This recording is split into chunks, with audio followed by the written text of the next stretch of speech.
Bonjour. Oh, on n'a pas de mots ici. Hein. On a des personnes vivantes.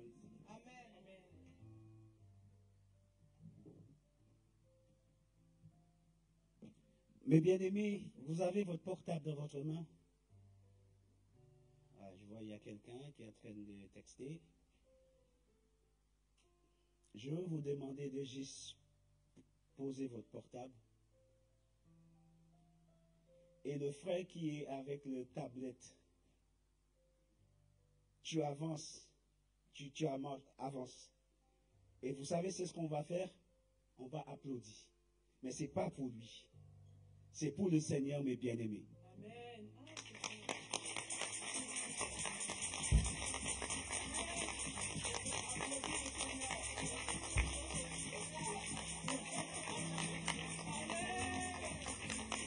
Donnez un applaudissement pour le Seigneur, pas pour le frère. C'est pas pour le frère, mais c'est le Saint-Esprit qui est en train de passer. C'est Jésus qui est en train de marcher. Vous vous rendez compte, si c'est Macron qui passe ici, tout le monde est en train d'applaudir. Tout le monde est en train d'applaudir. Tout le monde est content. Tout le monde est fier. Mais nous sommes dans la présence de Dieu, mes bien-aimés. Applaudissez pour le Seigneur. Applaudissez pour le Seigneur. Criez pour le Seigneur. Criez pour le Seigneur. Criez pour le Seigneur. Criez pour le Seigneur. Criez pour le Seigneur. Criez pour le Seigneur. Dansez pour le Seigneur. Dansez pour le Seigneur. Cours pour le Seigneur. Nous sommes dans la présence de Dieu. Alléluia. Alléluia. Gloire à Dieu. Gloire à Dieu. Merci Jésus. Merci Jésus. Alléluia. Oh Père, nous te bénissons. Et nous te disons merci. Merci pour ta présence. Merci pour ta présence. Merci pour ta parole. Parce que Père, je crois vraiment que tu vas encore nous parler. Tu vas encore, Seigneur, nous restaurer ce matin. Tu vas encore, Seigneur, nous donner, Seigneur, cette parole. Seigneur, que tu as préparée, Seigneur. Nous sommes à table ce matin et nous voulons, Seigneur, manger parce que nous avons faim. Nous avons soif. Seigneur, certains d'entre nous peut-être même désespérés. Certains d'entre nous peut-être même, Seigneur, fatigués, démoralisés, Seigneur.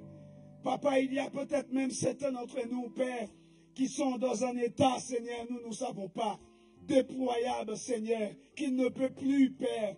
Mais Seigneur Jésus, je crois, Père, en travers de cette parole, tu vas encore nous bénir. Tu vas encore nous restaurer. Tu vas encore nous faire du bien.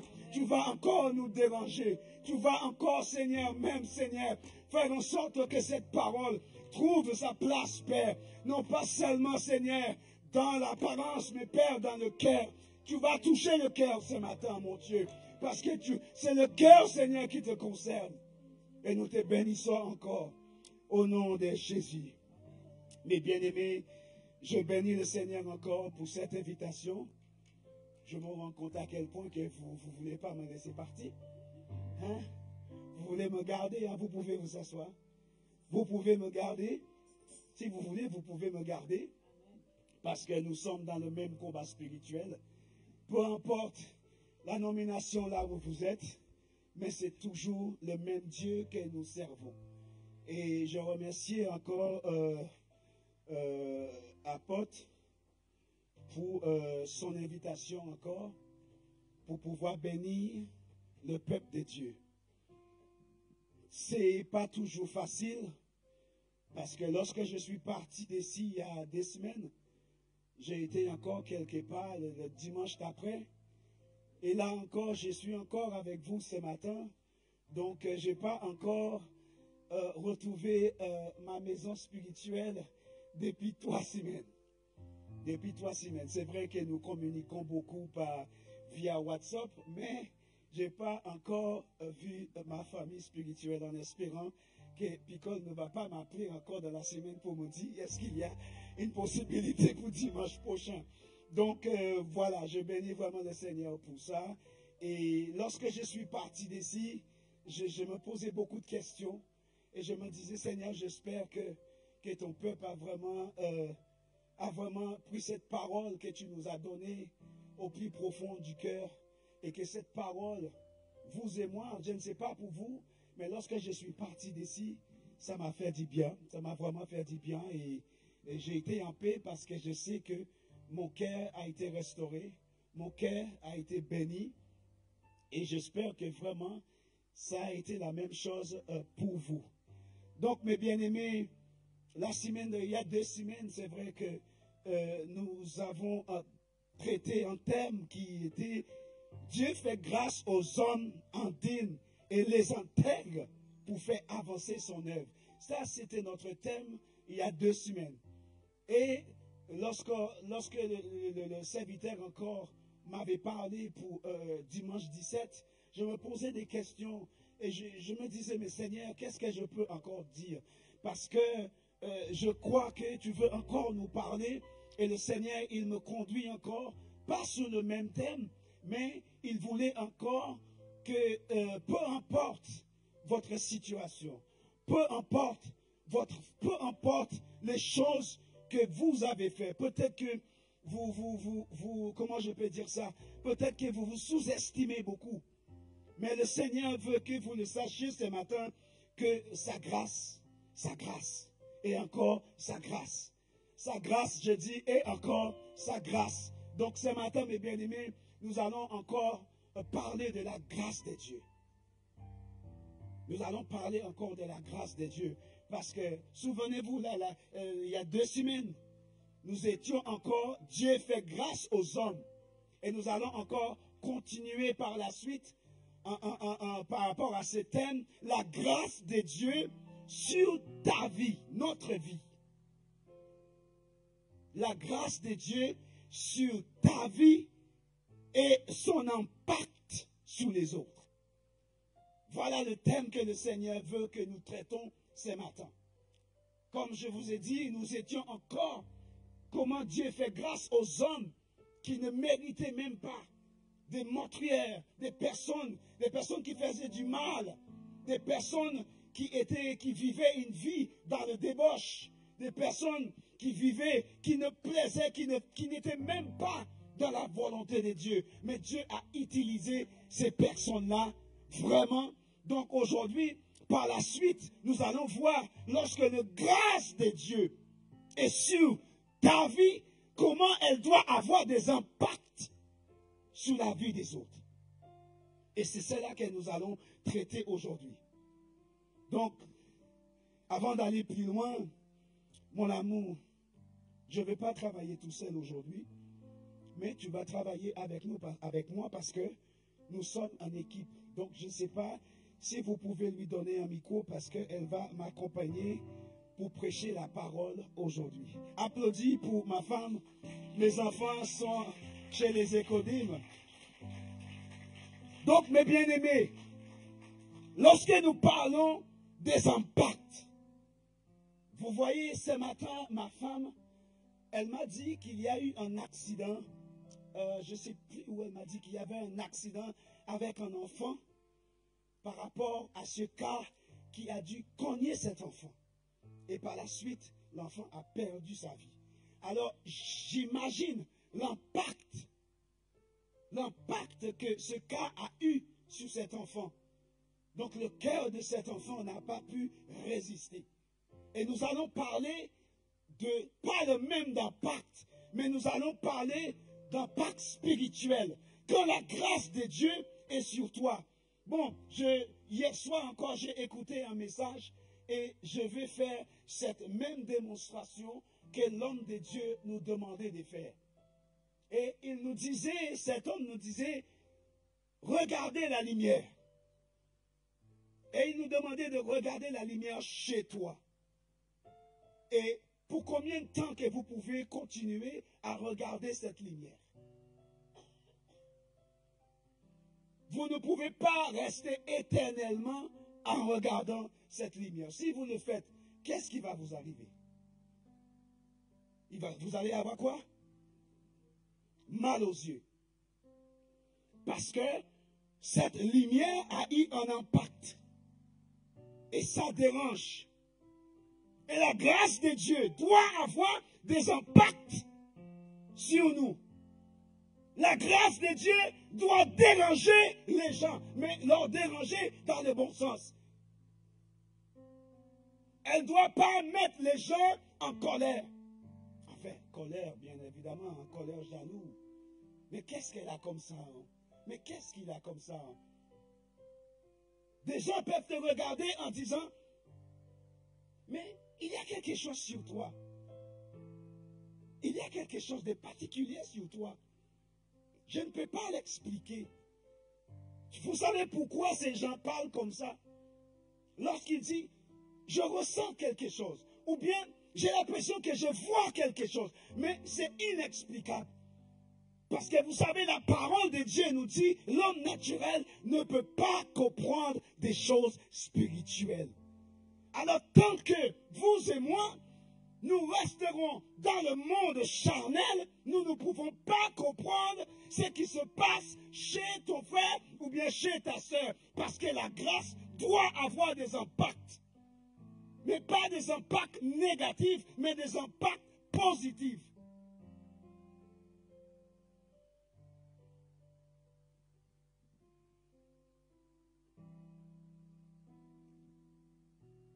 La grâce de Dieu.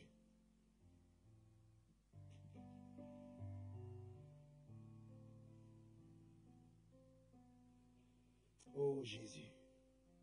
C'est Dieu lui-même qui nous a bien fait comprendre que c'était pas nous qui l'avons choisi. Mais c'est bien lui qui nous a choisis. Peu importe le péché que vous avez pu faire dans le passé, peu importe les choses que vous avez faites par l'ignorance, le plus grave, mes bien-aimés, le Seigneur nous dit ce matin, il est capable de nous utiliser.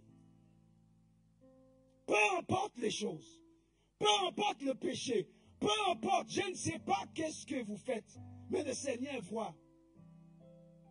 Et c'est tellement bien que le Seigneur ne regarde pas à l'extérieur. Mais le Seigneur, il regarde le cœur. C'est le cœur qui regarde. Et là, il nous dit qu'il est capable de nous utiliser. Et non pas seulement pour nous utiliser, mais pour faire de vous des hommes et des femmes puissants. Pour aller porter la bonne nouvelle. Voilà le premier commandement que Dieu nous avait donné. C'est pour aller partout dans le monde. Pour apporter la bonne nouvelle. Qui aurait cru que moi, j'allais partout pour apporter la bonne nouvelle? Qui aurait cru qu'aujourd'hui, que tu allais être dans cette assemblée? Dieu t'a mis là pour une raison. Et cette raison-là, c'est que vous et moi, nous devions impacter Montreuil. Non pas seulement Montreuil, mais nous devions impacter le monde à l'extérieur. Parce que nous avons la grâce de Dieu. Et la grâce de Dieu, ce n'est pas seulement à cacher. Vous savez, mes bien-aimés, quand vous faites comment je peux dire ça? Quand vous faites une rencontre avec un homme ou bien une femme, et vous apprenez à vous connaître, les sentiments commençaient à se développer. Tu commençais à connaître qui est cette femme, qui est cet homme. Vous appelez sans arrêt. Vous envoyez des textos sans arrêt. Vous continuez à vous voir sans arrêt de temps en temps. Et voilà ce que Dieu attend de nous.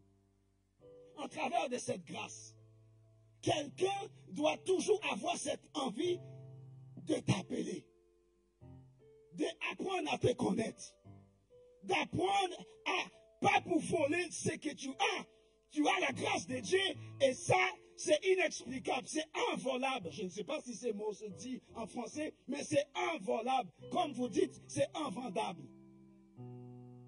Mais la personne veut s'attacher à toi, comme si c'est son premier amoureux. Il veut être attaché à toi. Parce que la personne voit quelque chose. La personne ressent quelque chose. La personne veut avoir ce que tu as. Mais malheureusement, tu ne peux pas lui donner. Mais c'est Dieu, en travers de toi, va transmettre certaines choses dans la vie de cette personne. Et c'est ça que la grâce de Dieu doit faire. Cet impact qu'il doit avoir sur chacun d'entre nous.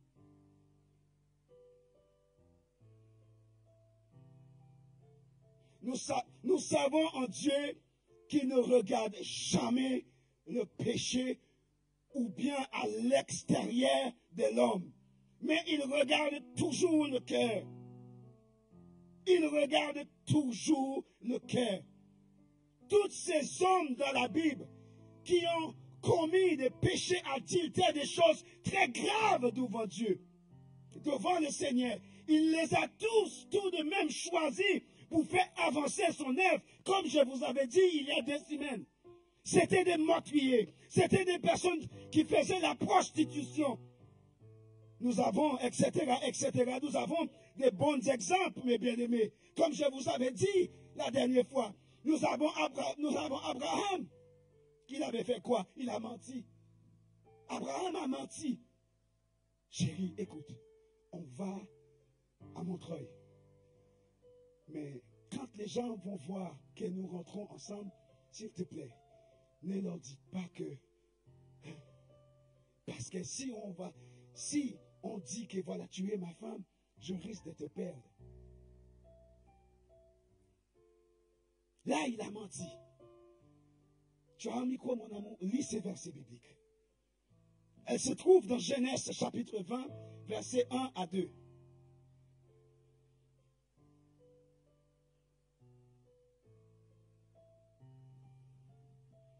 Nous voulons prendre notre temps aujourd'hui, nous avons le temps. Genèse chapitre 20, versets 1 à 2.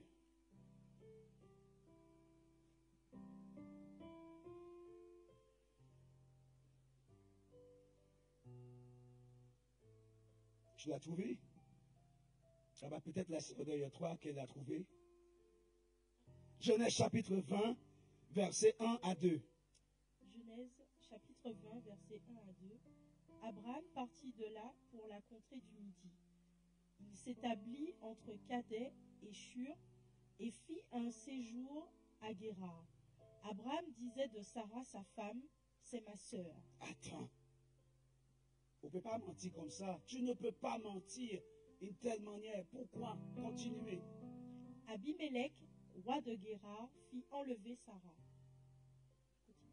Continue encore. Alors, Dieu apparut en songe à Abimelech pendant la nuit, et il lui dit, voici, tu vas mourir à cause de la femme que tu as enlevée, car elle a un mari. Vous voyez, mes bien-aimés, même les païens, Dieu peut utiliser. Parce que cet homme, si tu as la crainte de Dieu, tu n'allais pas faire une telle acte. Oui, certes, l'homme de Dieu, il t'a menti. Et il t'a dit, c'est ma sœur. Pourquoi? Parce qu'il voulait profiter de la richesse qui se trouve là-bas. Alors, ma chérie, s'il te plaît, dis à tous les hommes qui vont te draguer que tu es ma sœur, c'est pas grave. Mais Dieu voit que tu mens. Dieu voit ce que tu fais, c'est pas juste. Peut-être devant les pasteurs, peut-être devant ton frère, peut-être devant ta soeur, tu es en train de mentir. Mais Dieu voit, il voit tout. On ne peut pas cacher. Alors Dieu vient directement à lui dire, ne touchez pas la femme de mon oint, ne la touchez pas. Parce que si tu la touches, tu imagines, Dieu dit, si tu la touches, je te tue direct. Tu es mort. Mes bien-aimés, les femmes, des anciens, les femmes des diacres, les femmes des pasteurs, sache-le, l'onction qui est sur ta vie, l'onction qui est sur ta vie, ne pensez pas parce que tu es juste un femme de pasteur, ne pensez pas que tu es juste ça, tu es au-delà de ça, il y a une onction particulière qui est sur toi. Et tu dois faire attention la manière dont tu te comportes, même avec tes collègues, même en public, non pas seulement à l'église, pour que les gens te voient en talon et ça s'arrête là. C'est au-delà de ça. Donc nous avons cet exemple d'Abraham qui a menti. Nous avons aussi Moïse qui a tué l'Égyptien aussi. Il a tué l'Égyptien. Nous n'allons pas le lire. Ça se trouve dans l'Exode, chapitre 2, versets 11 à 12. Nous avons David aussi qui a commis l'adultère. Tous ces hommes, c'était des grands hommes de Dieu, mais la grâce de Dieu était sur eux. Donc peut-être que tu es en train de dire que ma vie, à cause de cette vie que j'ai aujourd'hui, je ne peux pas. Mais laissez-moi vous dire, Dieu a déjà mis sa grâce sur toi. La grâce de Dieu est en train de couler sur toi. Arrête de te culpabiliser. Arrête de dire des choses que je suis incapable. Arrête de dire que je ne peux pas. La grâce de Dieu est en train de couler sur toi.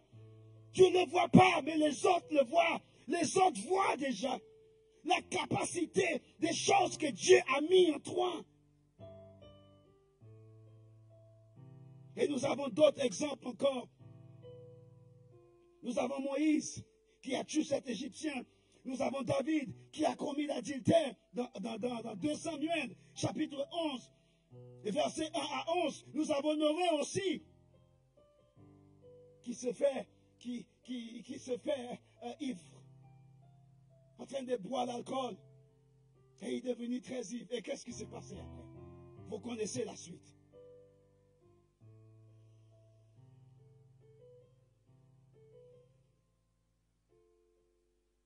Et nous avons aussi Zacharie. Celui-là qui a douté de Dieu. Nous avons aussi Pierre, qui avait un caractère même pire que la mienne. Cet homme-là, il avait un caractère. Regardez ce qu'il a fait à ces hommes-là. Lorsqu'ils sont venus attraper Jésus, il n'a pas hésité. Ce n'est pas quelqu'un qui a un tempérament calme, ça. Hein? Quelqu'un pour tirer un couteau comme ça, pour arracher l'oreille de quelqu'un, non.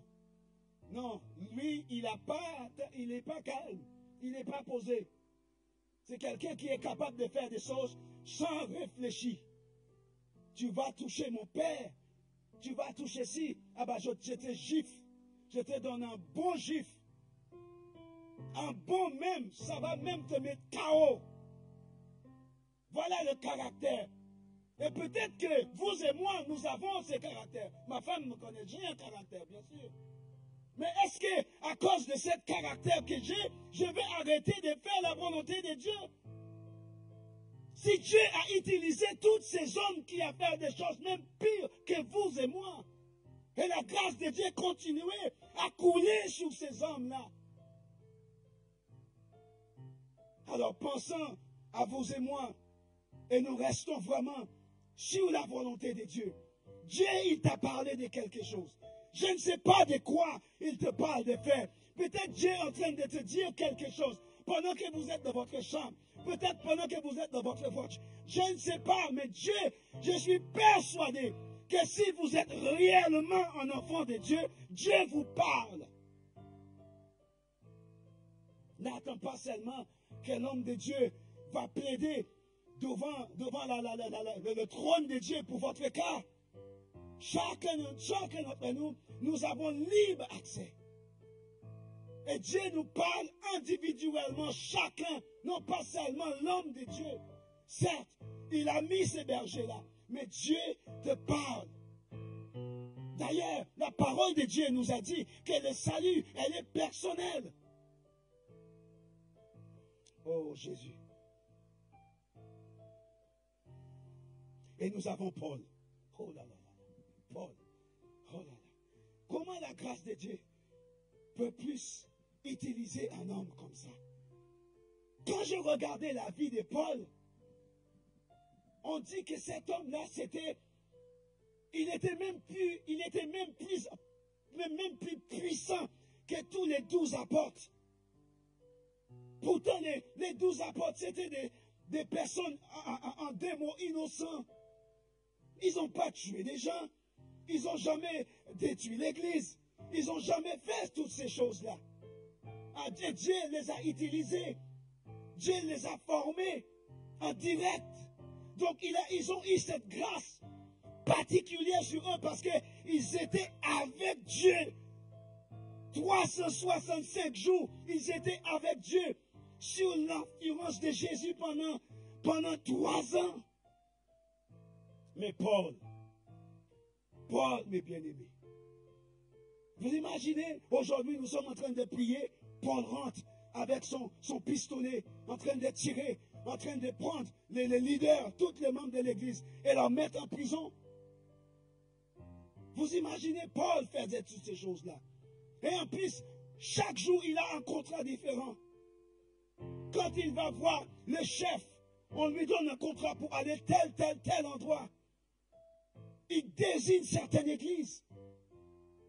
Et Paul donnait la direction, va par là, moi je vais par là, moi je vais attaquer celui-là. Et Dieu quand même, regardez ce que Dieu a fait. Cet homme-là a fait des choses, même plus que les 12 apôtres. Dieu a utilisé cet homme puissamment.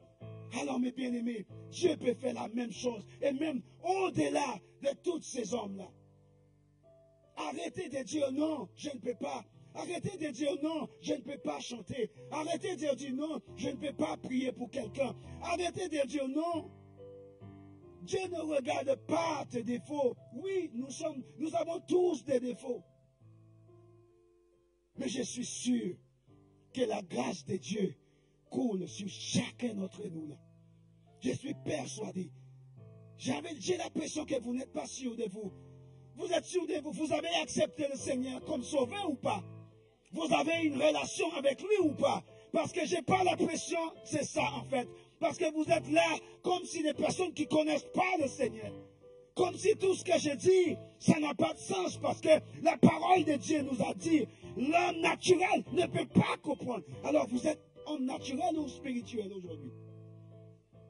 Vous êtes quel genre de personne? Spirituelle ou naturelle? Donc ça veut dire que vous comprenez exactement ce que je dis. Je vais vous dire quelque chose. Ça va vous choquer.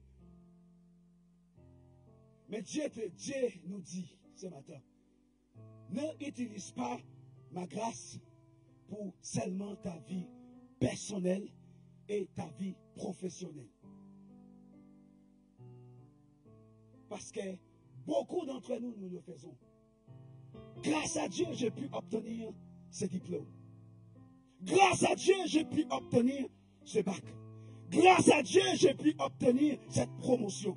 Grâce à Dieu, j'ai pu avoir ça. Grâce à Dieu, j'ai pu avoir ça. Mais est-ce que nous entendons aujourd'hui, grâce à Dieu, Dieu m'a pu utiliser pour que quelqu'un accepte le Seigneur. Grâce à Dieu, si, grâce à Dieu, Dieu fait ça. Dieu m'a utilisé grâce à Dieu. Non, on n'entend pas ça. Est-ce que j'ai dit la vérité? J'ai l'impression que je ne dis pas la vérité. J'ai dit la vérité ou pas? Alors si j'ai dit la vérité, dis Amen. Pas pour moi. Pas pour moi. Mais Dieu est en train de nous parler. Parce que même moi aussi, je le fais. Grâce à Dieu, je sais. Grâce à Dieu, c'est grâce à Dieu que j'ai ma femme. C'est grâce à Dieu que j'ai mes enfants. C'est grâce à Dieu que je peux vous parler. Parce que ne pensez pas que c'est un homme qui a fait vous me connaissez, je témoigne tout le temps de ma vie personnelle, comment c'était. Donc c'est grâce à Dieu toutes ces choses. Mais ça vient comment? Cette grâce-là ne vient pas seulement le dimanche. Cette grâce-là ne vient pas seulement c'est quel jour que vous avez l'étude biblique? Le mercredi? Le vendredi? Ça ne vient pas seulement là. Mais ça vient quand tu es seul. Et que tu es en train de parler avec lui personnel. Tu es en contact avec lui 24/24. Parce qu'il y a des personnes aujourd'hui, je ne sais pas si c'est vrai, parce que même moi aussi, ça m'était déjà arrivé plusieurs fois. Il y a des personnes aujourd'hui, là, quand le culte va finir, qu'est-ce qu'on fait? Quelle est la première chose qu'on fait? Non, c'est même pas de manger. C'est même pas, oui, il y a ça. Mais quelle est la première chose qu'on fait? Surtout pour les femmes. Non, même pas. On va venir là. On va venir là. Vous voulez savoir quelle est la première chose que vous faites? Laissez-moi vous montrer. Hein.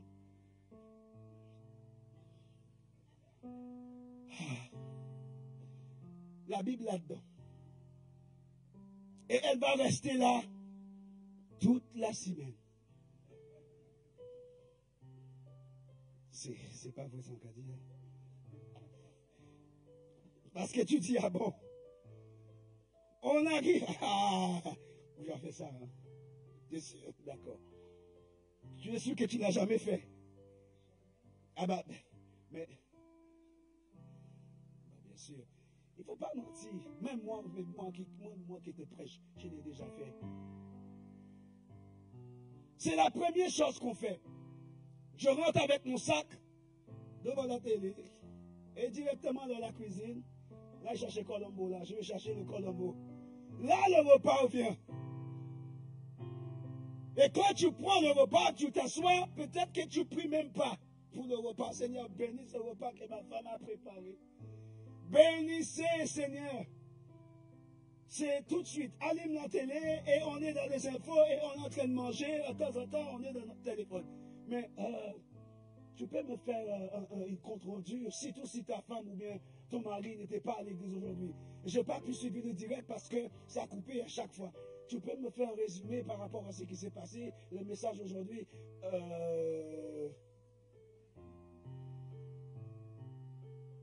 Je sais que je parle. C'est important. Voilà une raison. C'est important de toujours avoir un petit note quelque part. Donc quand ton mari va te dire, mais vous avez parlé de quoi parce que je n'ai pas suivi. Vous voyez la femme là, attends, chérie, je vais te... Tu vois là, regarde. Elle est en train d'écrire. Elle ne va pas dire mot pour mot, mais des choses essentielles. Voilà chérie, on a parlé de ça. On a parlé de ça, on a parlé de ça. Et même par la suite, elle prêche. La grâce de Dieu est déjà sur elle. Parce que son mari n'était pas à l'église. Donc la grâce qu'elle a reçue à l'église, elle est en train de la transmettre à son mari. Ils sont en train de manger, ils sont à table, hein, mais elle est en train de donner la grâce de Dieu. Voilà ce que la grâce de Dieu doit nous faire. Oh Jésus.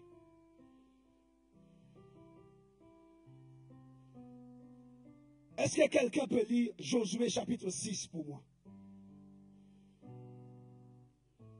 Josué chapitre 6.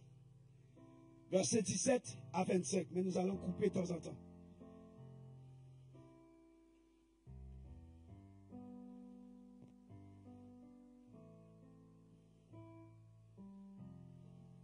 Alors Josué 6, verset 17. La ville sera dévouée à l'interdit par l'Éternel. La ville sera quoi? Dévouée à l'Éternel. Quand on entend, parce qu'aujourd'hui, je ne vais pas crier beaucoup, parce que Dieu veut transmettre quelque chose d'important. Quand nous entendons le mot dévoué, qu'est-ce que ça veut dire?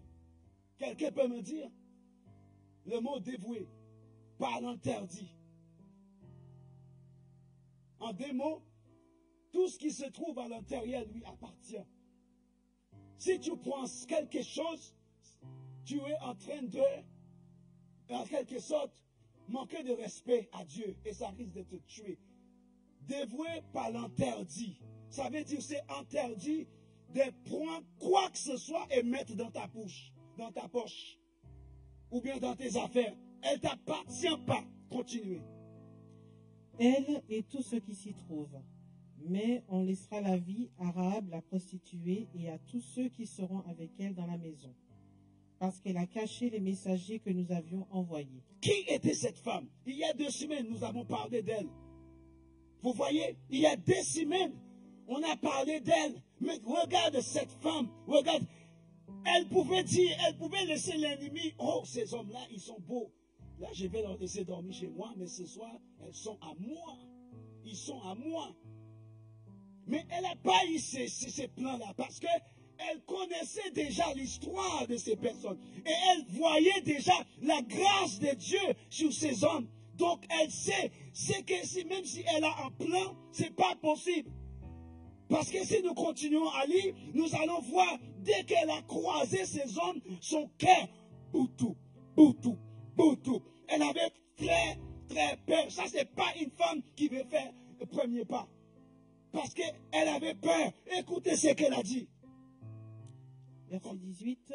Gardez-vous seulement de ce qui sera dévoué par interdit, car si vous preniez de ce que vous aurez dévoué par interdit, vous mettriez le camp d'Israël en interdit et vous y jeteriez le trouble. J'aimerais que tu relis ces versets 18.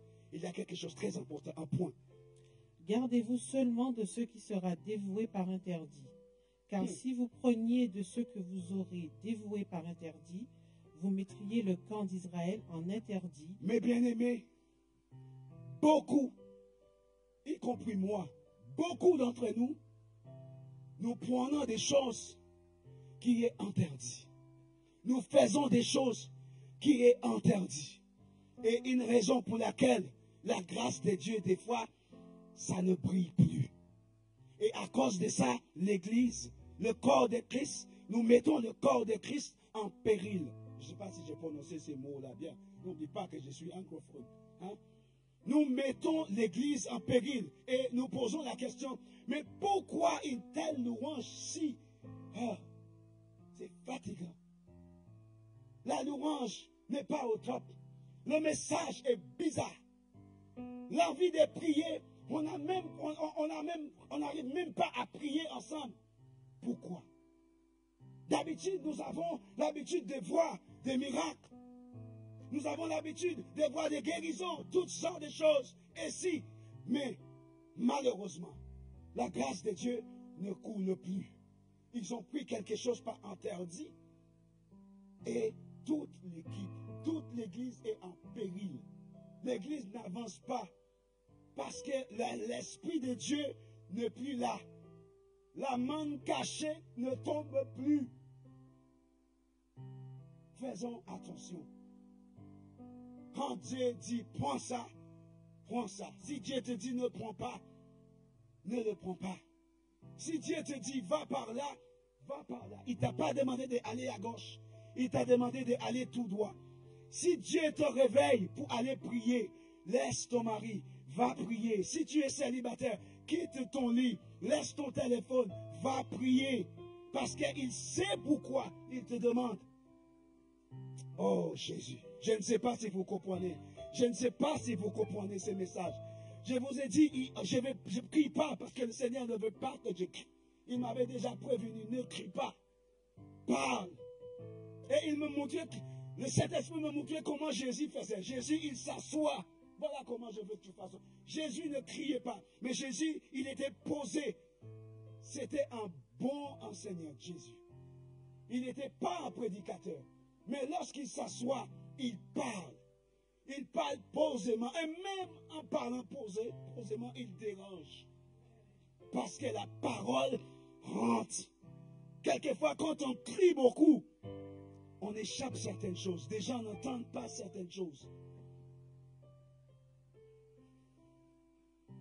Continuons. Verset 19. Oui. Tout l'argent et tout l'or, tous les objets d'airain et de fer seront consacrés à l'Éternel et entreront dans le trésor de l'Éternel. Verset 20. Le peuple poussa des cris et les sacrificateurs sonnèrent des trompettes. Lorsque le peuple entendit le son de la trompette, il poussa de grands cris et la muraille s'écroula. Le peuple monta dans la ville, chacun devant soi. Ils s'emparèrent de la ville et ils dévouèrent par interdit au fil de l'épée tous ceux qui étaient dans la ville, hommes et femmes, enfants et vieillards, jusqu'aux bœufs, aux brebis et aux ânes. Continuez, verset Josué dit aux 2 hommes qui avaient exploré le pays, entrez dans la maison de la femme prostituée et faites-en sortir cette femme et tous ceux qui lui appartiennent, comme vous lui avez juré. Alors, mes bien-aimés, je te promets, d'accord, je te fais une promesse. Je reviendrai pour toi. Je te fais cette promesse. Je prierai pour toi, maman. Je te fais cette prière. Je vais continuer à t'aider à exhorter. Je te fais une promesse que je vais continuer, même quand je vois que tu es découragé. J'ai trouvé le moyen pour t'encourager. je te promets des promesses, des promesses. Je te jure devant Dieu, je ne vais pas te laisser tomber. Je vais être fidèle à toi. Je suis un homme sérieux. Je suis une femme sérieuse. Je sais, j'ai ça, je te promets. Je te promets. Et nous faisons des promesses. Et nous faisons des promesses. Et nous faisons des promesses. Mais il m'avait promis cela. Elle m'avait promis ça. Mais tu m'avais dit, tu te rappelles, en janvier 2023, tu m'avais dit ça. Début de l'année, tout le monde est excité. Soyez bénis, on va aller ensemble. Soyez bénis, ça va, t'inquiète, on y va ensemble, et il te souffle comme ça, et il te bouge comme ça, et il te prend comme ça, et il te saute comme ça, ouais, on va y aller ensemble. Quelques mois après, tu passes à côté de la personne, même pas un bonjour. Même pas, ça va mon frère, je ne t'ai pas vu depuis un mois, ça va. Mais ces hommes-là, elle avait dit que nous avons entendu tout ce que vous avez fait aux Amoréens et des autres peuples. Vous les avez déraciés, vous l'avez détruit tout ce qu'ils ont. Et nous avons entendu que votre itinéraire, c'est vers nous. Et même le roi a peur. Et sans compter, moi, j'ai peur. Mais je vous en supplie, jurez-moi que quand vous allez faire votre intervention, s'il vous plaît, je vous demande, je veux vous cacher quelque part. Quand le roi viendra, il va me poser des questions. Parce que, vous savez, Dieu fait des choses tellement... Encore la grâce de Dieu. Qu'est-ce que Dieu, la Bible de Matthieu nous a dit? Nous sommes la lumière du monde. En quoi? Qui est sur très haut. Et cette lumière, tout le monde doit le voir. La maison de cette femme, elle n'était pas en bas vers Jéricho. Si je dis n'importe quoi, raconte-moi. Tu me dis. La maison de cette femme, elle était, la Bible nous a dit, sa maison quelque part était un endroit bien placé stratégiquement. Dieu fait des choses tellement bizarres. Et toutes les personnes qui doivent rentrer au Jéricho doivent passer par elle. Donc, non pas seulement ça, mais la Bible a dit cette femme, elle avait de quoi. Donc, en fin de compte, elle n'avait pas besoin d'argent. Parce que c'est elle qui prenait soin de sa mère, de son père, son petit frère, sa petite sœur, peut-être les cousins, les cousines.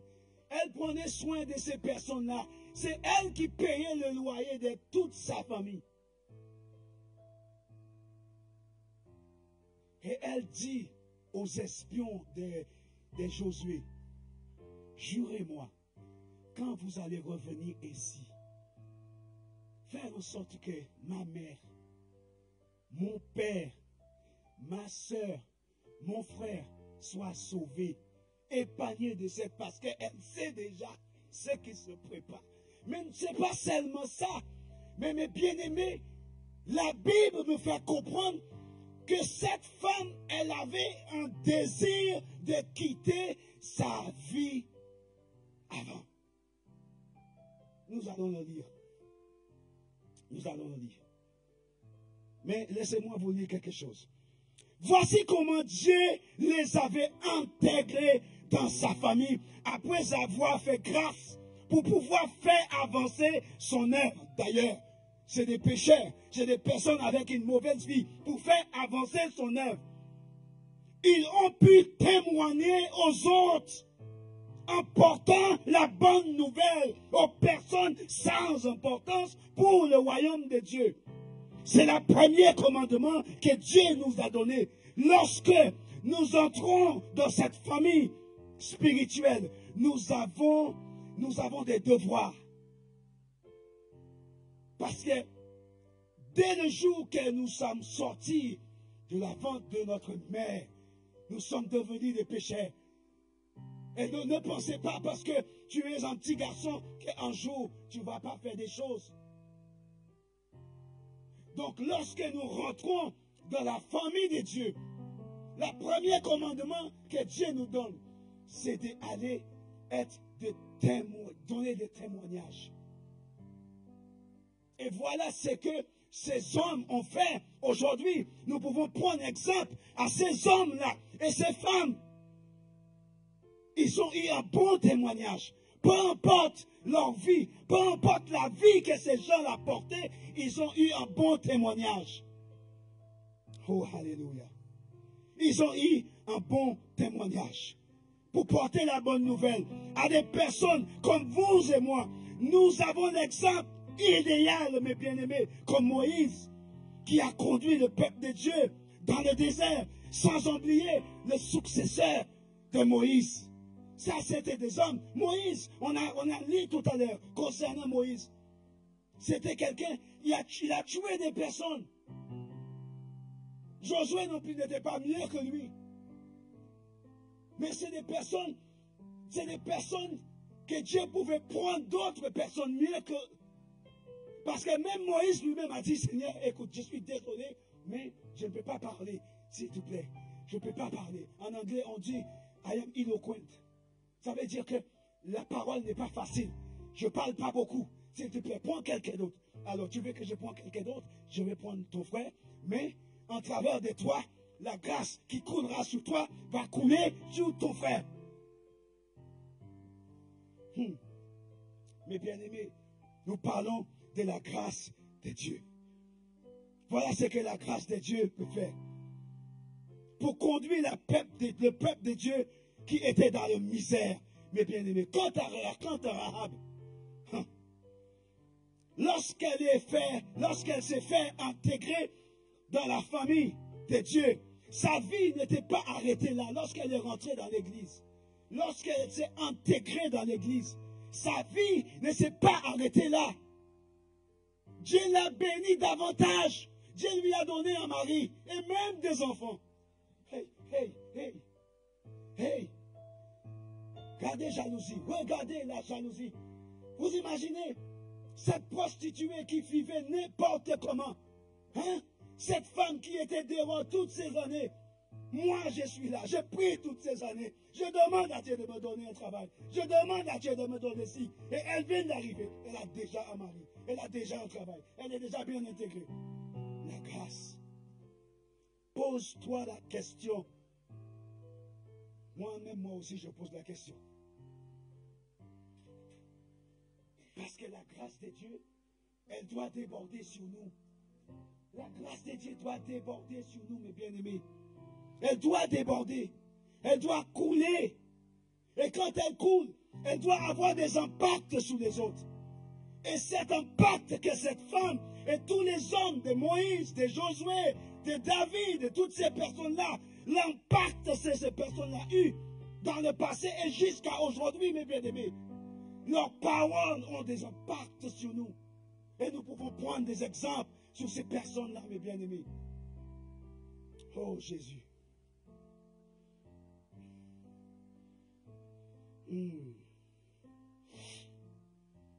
Dieu lui a donné un mari, des enfants. Donc, nous pouvons clairement voir que Dieu avait déjà un projet pour cette femme depuis le début de l'intervention des espions. Depuis le début, Dieu avait déjà un plan. Et Dieu a un plan pour nous. Peu importe, Dieu a un plan. Ça peut prendre des années. Ça peut, je ne sais pas, mais le plan de Dieu doit s'accomplir dans ta vie.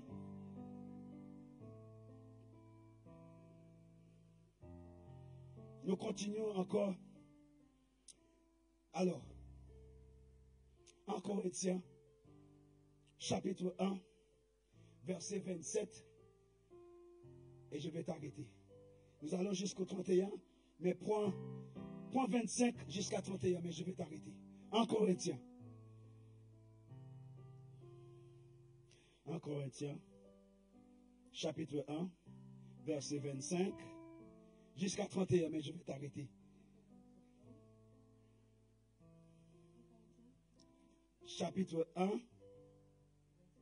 verset 25 à 31, mais je vais t'arrêter après. Alors, 1 Corinthiens 1, verset 25. Car la folie de Dieu est plus sage que les hommes, et la faiblesse de Dieu est plus forte que les hommes. Considérez, frères, que parmi vous qui avez été appelés, il n'y a ni beaucoup de sages selon la chair, ni beaucoup de puissants, ni beaucoup de nobles. Stop. Relire ça, parce que ça nous concerne tous. Car la folie de Dieu est plus sage que les hommes. Tu as vu la folie de Dieu, le n'importe quoi de Dieu est même plus sage que nous. Continuons. Et la faiblesse de Dieu Et sa faiblesse, ça veut dire que sa faiblesse. Donc ça veut dire que Dieu, il a des faiblesses. Continuez. Et la faiblesse de Dieu est plus forte que les hommes. Tu as vu ça? Si tu n'es pas dans le monde spirituel, tu ne peux pas comprendre ça.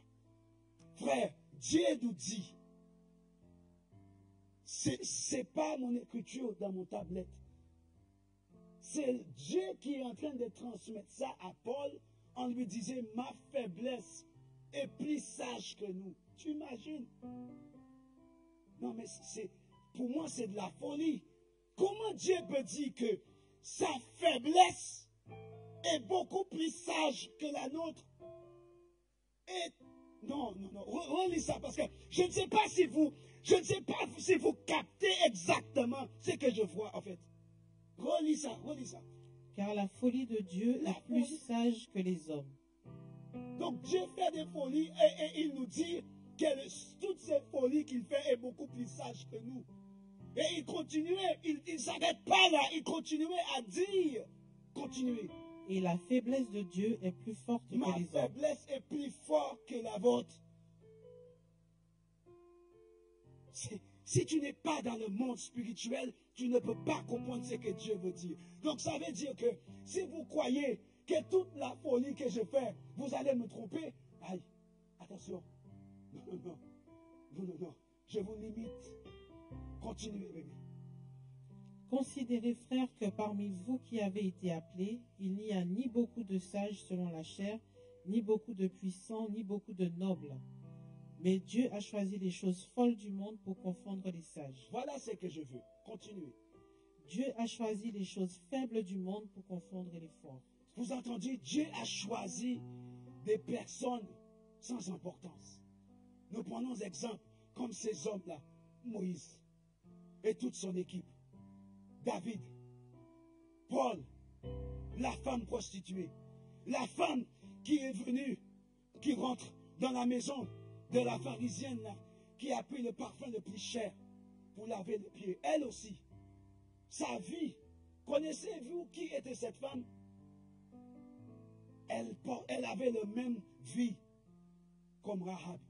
C'est la même vie. C'était une prostituée aussi. Et quand les pharisiens, les pasteurs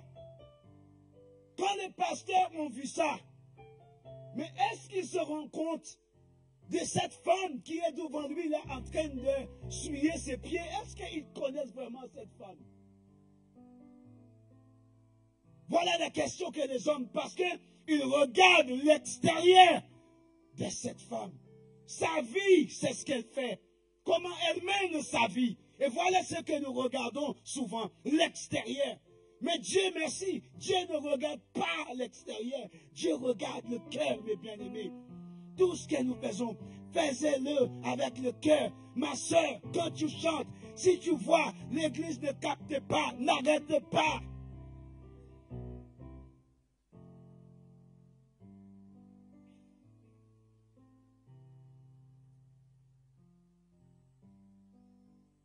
Si tu vois quand tu chantes, et même le choriste qui est derrière toi n'est pas capté, ils ne sont pas captés, ne t'arrête pas, continuez, parce que c'est toi que Dieu veut, pas eux aujourd'hui, c'est que toi que Dieu veut aujourd'hui.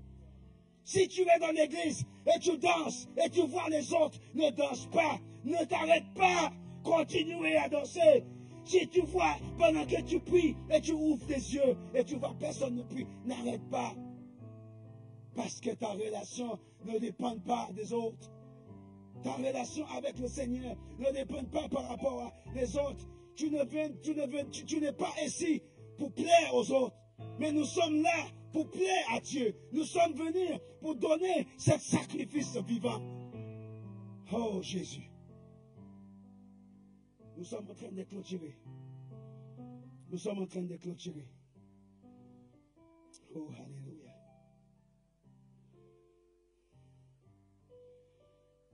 Alors, nous sommes sur les dernières lignes. Il faut remarquer que la grâce de Dieu était déjà présente sur la maison de cette prostituée. Je vous avais parlé tout à l'heure concernant là se trouve sa maison. Parce que le mirail se présentait d'une façon stratégique pour que les espions puissent passer sans être inaperçus. Mais n'oublie pas qu'ils étaient en mission et sans aucun doute, mes bien-aimés, guidés par l'Esprit de Dieu. Mais en tant qu'hommes limités, nous limitons. Nous n'avons pas les yeux comme Dieu, mes bien-aimés. Nous arrêtons souvent ce qui frappe les yeux. Parce que franchement, moi, je vois ces deux hommes rentrent chez le prostitué. Qu'est-ce que vous allez faire chez elle? En connaissant sa vie.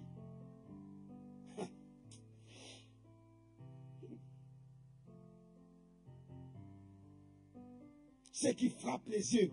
Tandis que Dieu regarde au cœur. Parce que le style de vie ou la fréquentation de cette prostituée peut nous laisser à désirer ou à penser toutes sortes de choses. Mais en son cœur, dans le cœur de cette femme, mes bien-aimés, une graine était déjà plantée, était déjà semée, parce qu'elle jamais déjà, mais en disant, mais mes bien-aimés, nous là, avez-vous déjà posé cette question? Même moi aussi je me la pose. À savoir, qu'est-ce qu'il allait passer avec ces espions s'ils avaient laissé les prostituées faire ce qu'elle veut avec eux? Vous imaginez l'échec? Vous imaginez l'échec que le peuple de Dieu allait avoir dans cette ville? Vous imaginez? Mais mes bien-aimés, écoutez ce que Dieu nous dit. En savoir que les espions d'Israélites faisant dans un endroit pareil, qu'est-ce qu'ils faisaient là? Ou quelle aurait été cette catastrophe en des mots? Qu'est-ce qu'ils faisaient chez cette femme? Pourquoi Dieu les a conduits pour aller chez cette femme? Pourquoi il ne les a pas conduits ailleurs? Mais il les a conduits chez elle pour la cacher parce que sa maison était bien en haut. Comme ça, ils peuvent voir toute la ville pour espionner et pour voir faire leur plan. Parce que quand un architecte fait un plan, il ne met pas le plan en haut et il lit. Mais il met le plan en bas. Il est en haut et le plan en bas.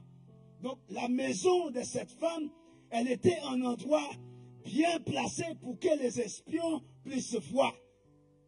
Mais malheureusement, pas malheureusement en même temps, le roi, on a parlé avec le roi et on a dit au roi, il y a deux hommes qui sont rentrés chez cette femme. Alors, il lui aussi avait peur. Donc il a envoyé ses gardes du corps pour demander à cette femme de faire sortir ces deux hommes. Mais en fin de compte, elle les avait déjà couverts sur le toit. Et en fin de compte, une autre femme de Dieu, une autre femme de Dieu qui ment. Elle ment en direct. Elle dit oui, ces hommes-là, c'est vrai, ils sont venus chez moi. Mais en fin de compte, je ne sais pas où ils sont passés après. Et pourtant, ils sont sur le toit en train d'entendre tout ce qu'elle dit. Malheureusement, ils sont rentrés chez moi, hein? Oui.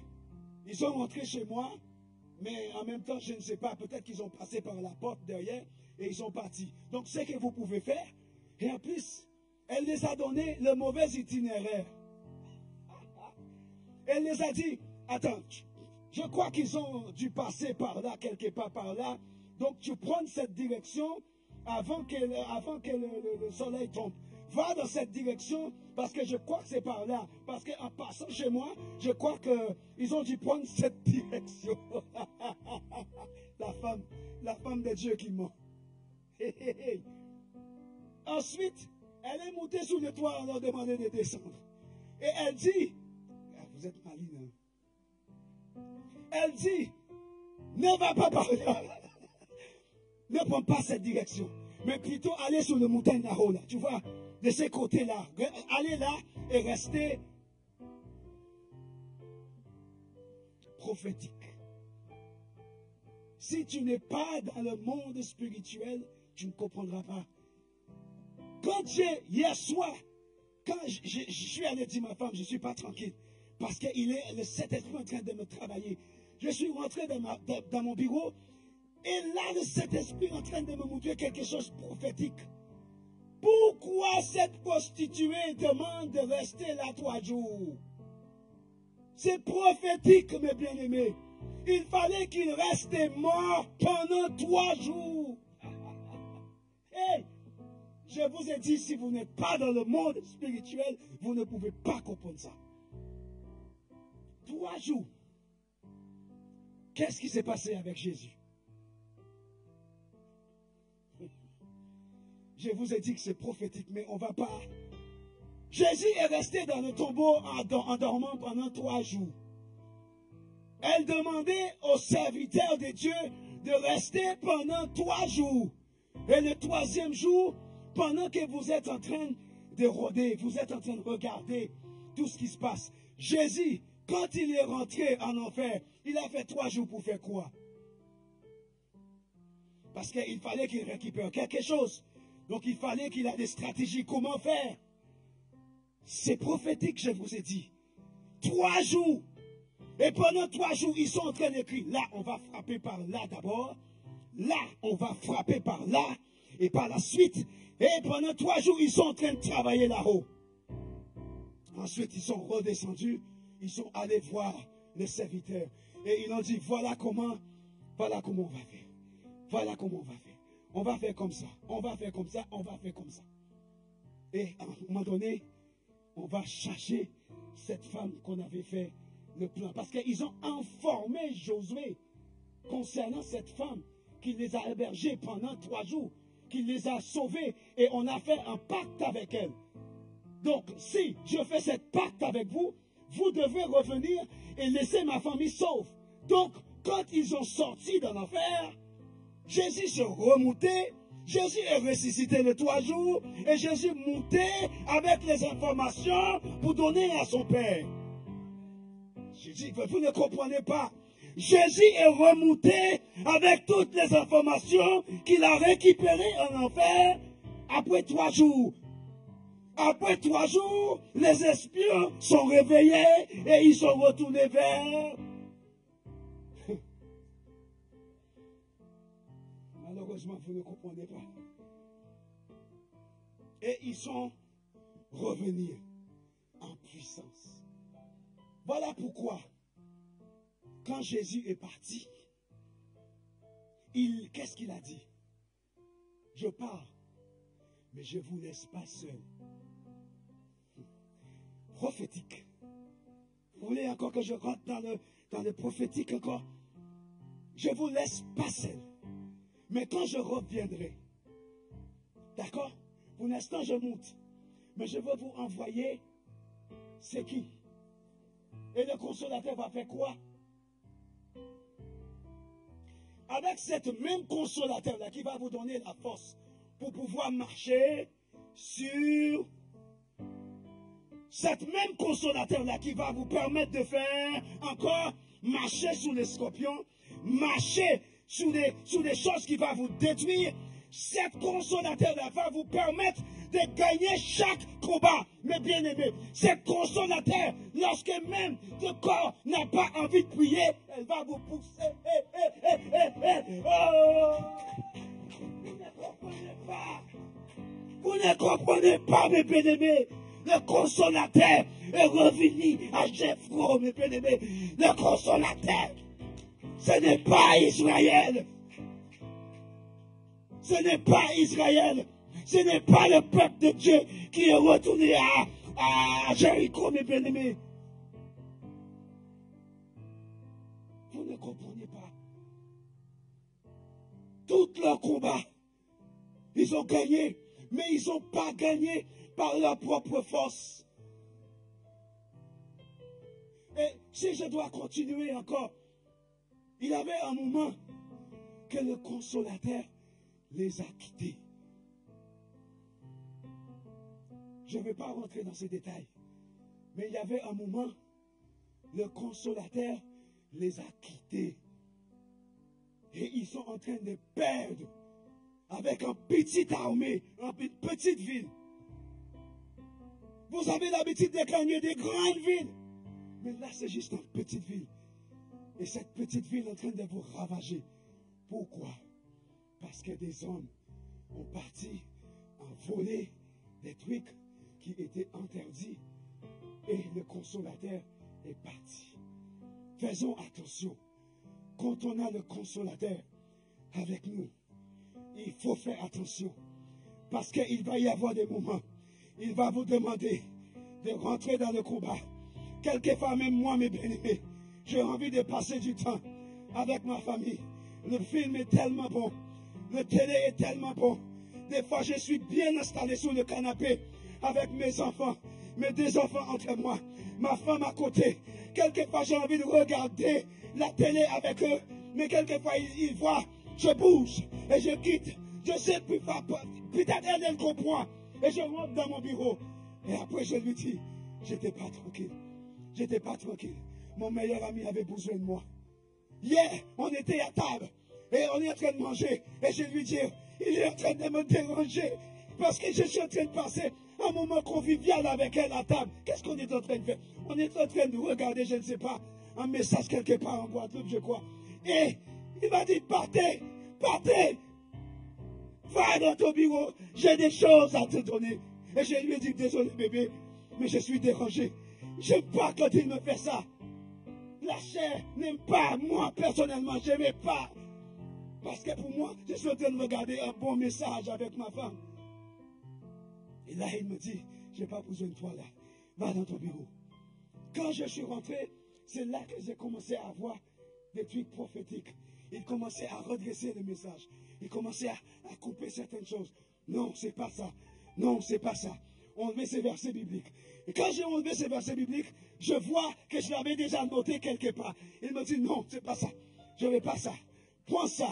Prends ça. Et là, tu vas parler de ça. Parce que c'est prophétique. Voilà comment l'Esprit de Dieu fait avec nous. Lorsque nous avons la grâce de Dieu sur nous. Peut-être certains d'entre vous, vous dites que la grâce de Dieu, elle est prise sur moi. Peut-être que vous êtes en train de dire, la grâce de Dieu, mais comment ressentir la grâce de Dieu? Ce n'est pas un sentiment. C'est quelque chose que Dieu nous a donné. Il nous a dit que nous sommes la lumière du monde. C'est une grâce. Vous êtes protégés chaque jour. C'est une grâce. Tous les matins, vous mettez votre réveil, mais vous avez la pression. C'est la réveil, mais c'est Dieu.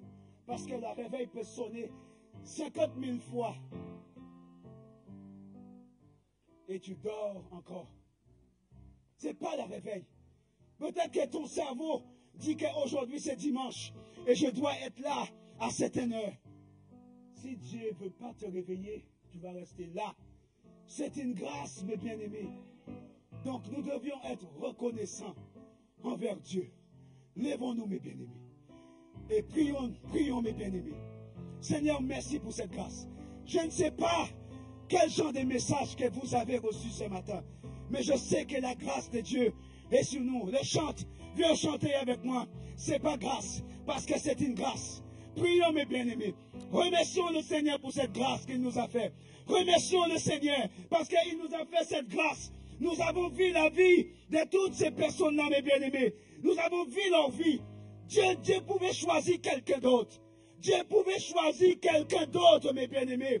Mais Dieu les a fait grâce. Dieu nous a fait grâce ce matin, mes bien-aimés. C'est par grâce, Seigneur, c'est par grâce. Il n'y a pas un bassiste là. C'est par grâce, Seigneur, c'est par grâce. Où sont les batteurs? C'est par grâce, Seigneur, vous sauvez-moi.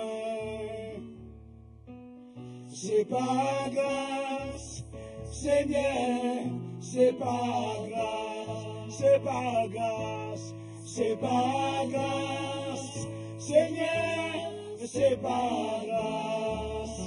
Alléluia, c'est par grâce, Seigneur, c'est par grâce. C'est par grâce, Seigneur, vous sauvez-moi.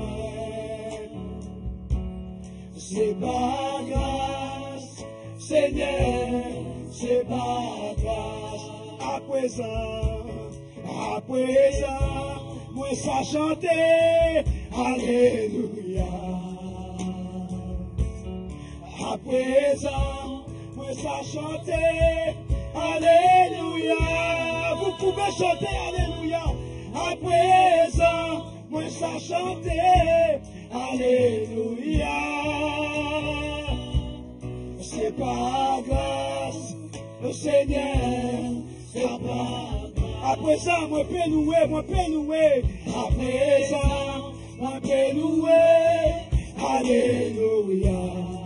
À présent, moi peux louer. À présent, moi peux louer, alléluia. À présent, moi peux louer, alléluia. C'est pas grâce, Seigneur, c'est pas grâce. Mes bien-aimés, vous et moi, nous pouvons chanter cette chanson. C'est la grâce de Dieu, mes bien-aimés. Et je prie aujourd'hui pour que cette grâce que Dieu a mise sur toi avoir des impacts sur la vie des personnes qui t'entourent. Je prie au nom de Jésus pour que cette grâce que Dieu a débordée sur toi avoir des impacts dans ta maison. Je prie au nom de Jésus pour cette grâce qu'il puisse avoir des impacts même dans ton travail. Et je prie ce matin, dans ton école, les autres verront la grâce de Dieu sur toi. Je prie pendant que vous marchez dans la rue, les gens, ils verront la grâce de Dieu sur toi. C'est un impact. C'est par grâce, Seigneur, c'est par grâce. Mes bien-aimés, merci. Vraiment merci. Et je ne sais pas quand est-ce que je vais revenir ici, mais il y a une personne que j'aimerais prier pour cette personne. Il y a une personne que j'aimerais vraiment prier pour toi. Et tu as l'impression que tu peux faire plus, mais c'est comme si quelque chose t'empêche de faire plus. Tu as l'impression que Dieu t'appelle quelque part. Peut-être dans son ministère. Je ne sais pas qu'est-ce que tu as envie de faire pour Dieu. Mais j'ai envie de prier pour toi. J'ai envie de prier pour toi. J'ai envie de prier pour quelqu'un. Toi, tu sais exactement de quoi je parle. Et même quand tu pries chez toi, le Seigneur, il te parle de ça. C'est quelque chose, je pense, que tu as même peut-être déjà même parlé avec Pasteur Picole. Je ne sais pas. Peut-être que tu as déjà parlé avec lui.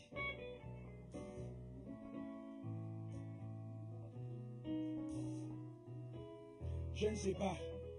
Ce que tu as dit à Pasteur Picole, ne me regardez pas. Il m'a mandaté pour être là. Je fais ce que le Saint-Esprit nous demande de faire.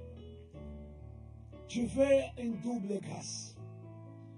Quelquefois tu pries, mais tu as l'impression que la prière que tu fais, ça monte pas.